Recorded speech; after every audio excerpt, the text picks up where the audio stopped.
Okay. Let me just tell you a quick story about why I have a passion for saving churches' money. A couple years ago, I received a phone call from a lady out in Illinois. She was an elderly lady. She called me up and she said, we need some chairs. We already have some chairs in our church that we purchased 300 of these a couple years ago, and now the guy who sold us, or the company that sold us those chairs, is out of business, and so we need another 50. Could you help us out? And I said, well, sure, and so she told me the chair, and I knew what it was. I mean, I guess she contacted me because she called the manufacturer first.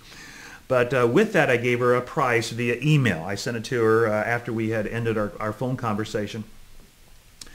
About a half hour later, she called me back and she said, George, I got this quote from you, and I think maybe you're quoting me the wrong chair. I said, well, why do you think that? And she said, well, the price we paid for the same chair, or for the chairs that we have, was essentially, it was like $60 a chair, she told me. And I had quoted her $40 a chair. And so we double-checked the information just to make sure. I knew this going in, that I had not misquoted her. I've heard this sort of story before. But I had to break to her the news that she had been greatly overcharged for those chairs. More than $20 a chair for those 300 chairs. $6,000 that she didn't have to spend, and that she had spent. As that news set in, as the reality of what had happened, as she had been in charge with kind of a sacred, kind of a trusted responsibility for that church, she began crying over the phone to me, feeling bad about the money she had wasted from within her church, and she felt essentially guilty. And I remember sharing with her, I'm sorry this happened. I know you did the best you could with it. I don't want, to sit and listen to you have these misgivings. At the same point, I want you to kind of think, this never needs to happen again.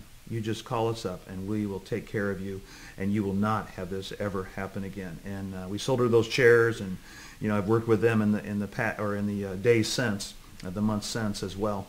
And it's been kind of fun, but I still remember the reality of that news setting in on her, and the hurt in her voice, as far as knowing that she had not done the best she could with the responsibility that she had been entrusted with. I have a desire that those sort of stories don't take place. I have a passion that those sort of stories don't need to take place, and I don't need to hear those stories. And Save Your Church Money, our network with our trusted partners, is designed that you can trust them, and you're not going to regret that down the road because you wasted a bunch of the Lord's money.